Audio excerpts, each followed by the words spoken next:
This is the first electric car from the luxury division of Hyundai. It's the Genesis GV60, and it's entering an increasingly crowded field for luxury EVs.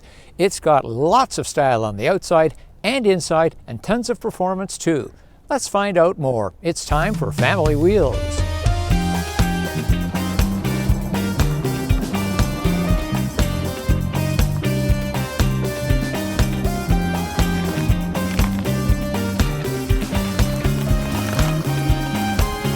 Family Wheels gets all its energy from you, so take a moment and give us a like. It'll help add a few amps to our battery. While you're doing that, subscribe and click the little bell for notifications. And don't just talk back to the screen, leave a comment. Thanks! The first electric Genesis is also the division's smallest vehicle, but there's no mistaking it for another brand. Most noticeable are the twin-slit headlights, a Genesis signature that is repeated in the taillights. The grille is still a trapezoid, but departs from its siblings by angling outward at the bottom corners instead of the top. This may have been necessitated by the smaller frontal area and the bullnose edge of the hood, which, although a complete departure, flows attractively into the headlights.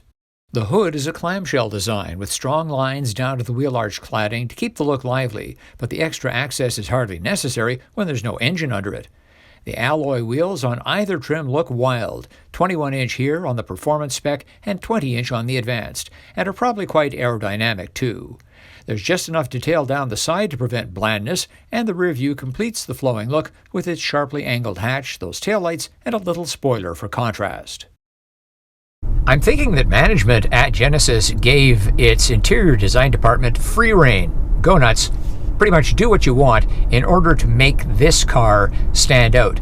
And it certainly does, however, to a certain taste. All the materials are absolutely top quality. The leather here, the suede headliner and door panels. I find some of the aspects of the interior gimmicky. My co-pilot, Mrs. Detman, says some of them are cheesy, and that is led by the shifter here that rotates when you turn the car on or turn it off, and there's this purple glow. And above the door handle, what looks like it might be a tiny tweeter, it isn't. It's the control for the outside mirrors, and that to me seems quite gimmicky. Other differentiators here in the interior of the GV60, the door handles are circular, kind of like a cup drawer pull, and there are reflective materials inside. These stripes along the door panels are highly reflective, or retro-reflective if you want to get technical about it. Another departure from traditional design is the glove compartment. It's a drawer that's big enough to hold a tablet computer or a small laptop. The bin below the center armrest includes easy access to a thoughtfully angled charging pad, and there are two open bins below. The small forward bin includes USB ports where you must plug in to use Apple CarPlay or Android Auto. Here in the top spec of the GV60, we have 429 horsepower at our command, and that is plenty for getting up to speed on an on-ramp like we are here. If you need more, there is a boost button, and that'll take you up in excess of 480 horsepower for a period of 10 seconds. That really does give quite a surge. The GV60 has a 77.4 kilowatt-hour battery that powers motors front and back. Its 800-volt architecture can recharge faster than many of its competitors, with Genesis claiming a time of just 18 minutes to go from 10% to 80% at an ultra-fast charger. That's an ideal situation, but in the real world, it'll likely be longer. Example, this charger has a maximum output of 150 kilowatts, but we're getting less than a third of that. And of course, charging on level 2 at home could mean leaving it plugged in overnight. It just handles very well, and the electronically controlled suspension with road preview seems to be doing a terrific job. I would love to take this car on a long trip through the mountains. The GV60, thanks in part to its long wheelbase, has an excellent ride. It's time to take it down our neighborhood bumpy road. See how it handles the potholes and speed bumps and various patches. This is the smoothness and quiet on a rough surface that you would expect of a vehicle costing this much.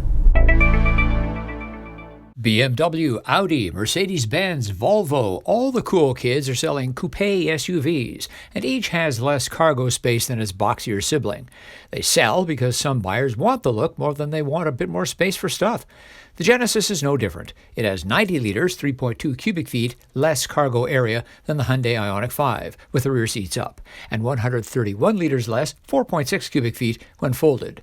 Nonetheless, there's ample room to spare behind the second row for our typical cargo, 3 bags of groceries, a backpack, and a stroller.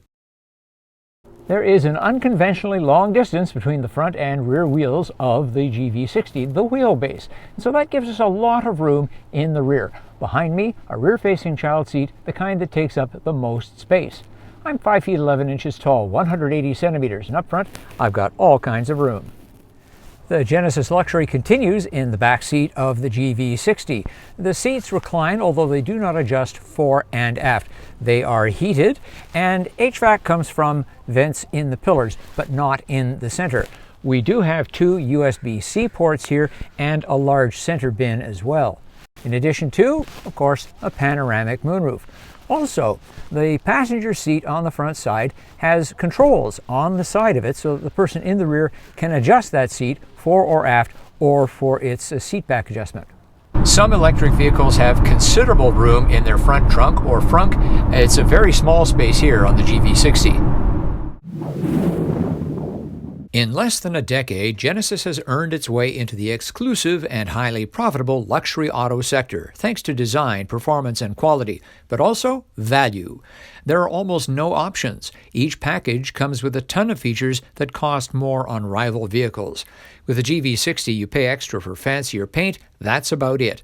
The Genesis warranty is considerably longer than its rivals and includes 5 years of service where someone comes to your home or workplace, takes your vehicle away, and leaves you a loaner.